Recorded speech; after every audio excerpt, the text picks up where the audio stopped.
नमस्कार दोस्तों, क्या हाल है आपका। स्वागत है आपके ब्रेवत और रॉटवाइलर चैनल में। तो आज की जो मेन वीडियो बनाने जा रहा हूँ, इसके 4 एपिसोड बनेंगे। इसमें आपको पता चल सकेगा कि आप कोई भी पप लेने जा रहे हैं तो उसको कैसे सिलेक्ट करके लेके आएँ और क्या क्राइटेरिया होता है जिसको आप चेकलिस्ट को फुलफ़िल करेंगे तो आपके पास एक अच्छा बच्चा आ जाएगा विदाउट एनी चीटिंग। चांसेस बहुत कम होंगे चीटिंग के। तो देखते हैं वो क्या प्रोसीजर है। एपिसोड 1 है, शॉर्ट एंड क्रिस्प रहेगा, फुल इन्फॉर्मेशन रहेगी, नो हवाबाजी। तो स्टार्ट करते हैं। तो पहला सबसे मेन चीज़ जो है, जिससे पहले आपका प्रोसीजर कोई सिलेक्ट ही नहीं हो पाएगा या स्टार्ट ही नहीं हो पाएगा, वो है ब्रीड। दोस्तों, आप कौन सी ब्रीड लेके आ रहे हैं इस पे बहुत सारी चीज़ें डिपेंड करती हैं। Is it a guard dog, is it a toy breed. तो उसके ऊपर ही आपके सारा जो प्रोसीजर है उस पर ही आगे पे डिपेंड करेगा कि आगे कैसे चलेगा। अगर आप गार्ड डॉग लेके आ रहे हैं या फिर आप बीगल वगैरह जैसे टॉय ब्रीड लेके आ रहे हैं, तो that depends upon your breed. आप ब्रीड सेलेक्ट कीजिए सबसे पहले। कोई जल्दी मत कीजिए। गार्ड डॉग में भी काफ़ी सारी वैरायटीज़ आती हैं, काफ़ी सारी ब्रीड्स आती हैं। और ऐसे ही जो होती है टॉय ब्रीड में भी काफ़ी सारी ब्रीड्स आती हैं।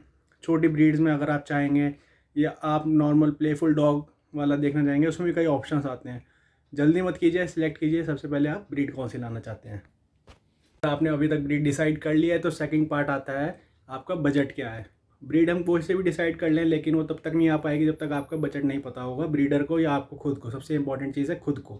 तो अगर आपका बजट जो है, जैसे मेरा जो प्राइस सेगमेंट रहेगा वो 20 से 30 हज़ार रुपया रॉटवाइलर फीमेल के लिए, तो आपका डिपेंड करेगा बजट। अगर आपका बजट 10 हज़ार है तो उसके हिसाब से ब्रीड आ रही है। अगर आपका बजट 30 हज़ार है, 40 हज़ार है एंड सो ऑन, तो ब्रीड की क्वालिटी भी उसके अकॉर्डिंग मूव होती रहेगी और इम्प्रूव होती रहेगी। तो बजट डिसाइड कीजिए, उसके बाद ही आपका थर्ड पॉइंट आएगा। अब आपका बजट भी डिसाइड हो चुका है, थर्ड पॉइंट आएगा आपको मेल लाना है या फीमेल लाना है। दोस्तों, क्या होता है, हर ब्रीडर का क्राइटेरिया अपना सेट कर रखा है उसने। कई ब्रीडर मेल का जो प्राइस होता है वो हाई रखते हैं जो जनरल कंडीशंस में होता है, और फीमेल का थोड़ा लो रखते हैं, कंपैरेटिवली लोअर देन अ मेल। तो कई बंदे होते हैं, कई ब्रीडर्स हैं जो इक्वल प्राइस रखते हैं। अगर आपको मेल चाहिए वो भी इसी प्राइस में मिलेगा और जो फीमेल है वो भी उसी प्राइस में मिलेगा।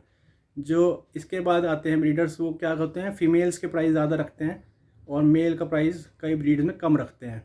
हालांकि ऐसा कम होता है, लेकिन ऐसा भी देखने को मिला है एक दो ब्रीड्स में। तो आप डिसाइड कीजिए मेल लाना है या फीमेल लाना है, क्योंकि दोनों के मायने अलग हैं। मेल लाने का मायने अलग रहेगा घर में, फीमेल का क्योंकि कई लोग चाहते हैं कि आगे ये अपना खर्चा खुद उठा सकती है और थोड़े कम बजट के अकॉर्डिंग आपको मिल रहा है और क्वालिटी अच्छी मिल रही है, तो फीमेल की तरफ जाते हैं। और फीमेल्स कई कंपैरेटिवली लेस एग्रेसिव रहती हैं मेल के, अगर आप कंपैरिजन में लेंगे तो। मेल फीमेल आपको डिसाइड करना है। तो आपका ब्रीड डिसाइड हो गया है, आपका बजट डिसाइड हो गया है, मेल फीमेल आना है वो डिसाइड हो गया है। तो इसके बाद आता है केसीआई या नॉन केसीआई।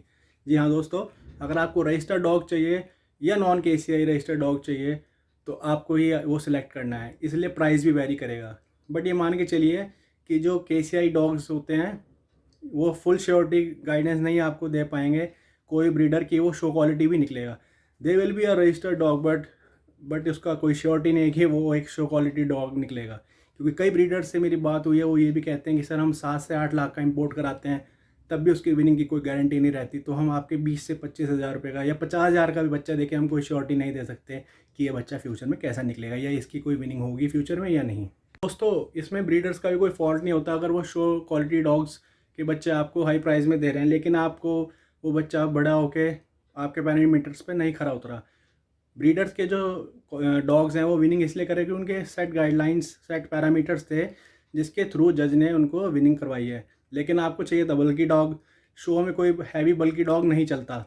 जाते हैं तो वो विनिंग उनकी चांसेस बहुत कम होती हैं, क्योंकि जनरली जजेस के जो पर्सपेक्टिव रहता है वो हैवी बल्कि डॉग्स पे नहीं रहता है, जो वर्किंग ब्रीड है उनके लिए स्पेशली।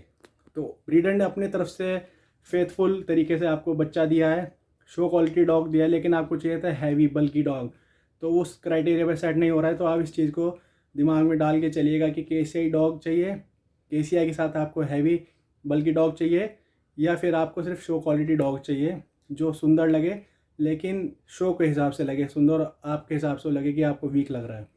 तो इस चीज़ का ध्यान रखिए दोस्तों, कि कई आप केस देखेंगे ब्रीडर्स जो हैं, चाहे रॉटवाइलर हो चाहे लैब्राडोर हो, उनके डॉग्स की विनिंग नहीं है लेकिन वो 40 से 50 हज़ार का बच्चा बेच रहे हैं क्योंकि उनके बच्चे हाई क्वालिटी के लिए अच्छे लगते हैं। देख के वो बच्चा सुंदर लगता है, इसलिए उसका रेट अच्छा डिसाइड होता है। फ्यूचर में भी बल्कि जा रहे हैं डॉग, तो ये चीज़ें मैटर करती हैं केसीआई नॉन केसीआई में। अब जो नेक्स्ट पॉइंट जो होने जा रहा है वो है ब्लड लाइन का खेल।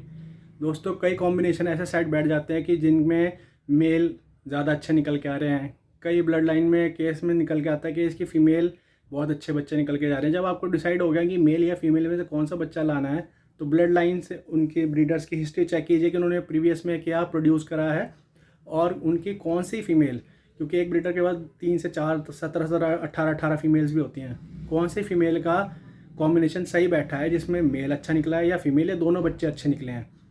क्योंकि खाली नाम होने से बेस्ट कॉम्बिनेशन प्रोड्यूस करा लेकिन वो रिज़ल्ट नहीं आ रहा तो उसका कोई फ़ायदा नहीं है। तो आपको ब्लड लाइन चेक करनी पड़ेगी कौन सा जो फार्मूला इनका सेट हुआ है आपस में, और मीटिंग के बाद क्या कॉम्बिनेशन बैठा जिससे बच्चे अच्छे निकल के आए हैं। तो आपको देखना है ब्लड लाइन, हिस्ट्री चेक कीजिए ब्रीडर्स की, उनके प्रीवियस लीडर्स जो 1.5 से 2 साल के हो गए उसमें चेक कीजिए मेल या फीमेल कि मदर और फादर का क्या कॉम्बिनेशन रहा था और क्या रिज़ल्ट आउट हुआ था। तो उस पर ये डिपेंड करेगा कि ब्लड लाइन के बाद कि आपका बच्चा कैसा निकल के जा रहा है। अगर कई, जैसे मेरा जर्मन शेफर्ड है परम ग्रेवाल जी के यहाँ से आया था, he comes from the hot blood line, तो वो गार्ड डॉग भी है और हॉट ब्लड लाइन से है। तो ब्लड लाइन बहुत मैटर करती है। कई दोस्त ये मुझे कहते हैं कि हमने जर्मन शेफर्ड लिया था या हमने रॉटवाइलर लिया था बट उनके गार्डिंग इंस्टिंक्ट मिसिंग है कहीं ना कहीं। तो ब्लड लाइन के थ्रू ही उनके अंदर इंस्टिंक्ट्स जो आते हैं। तो अगर उनके सिस्टर्स ही इतने गार्डिंग में नहीं थे या they were using for the just mating purple, तो कहीं ना कहीं इंस्टिंक्ट उनका मिसिंग होने लग जाएगा। तो आप जब ब्रीडर पे जाइए, ब्रीडर से पूछिए, वो एग्जैक्ट बता देगा कि उनका जो डॉग है हॉट ब्लड लाइन का या कोल्ड ब्लड लाइन का है।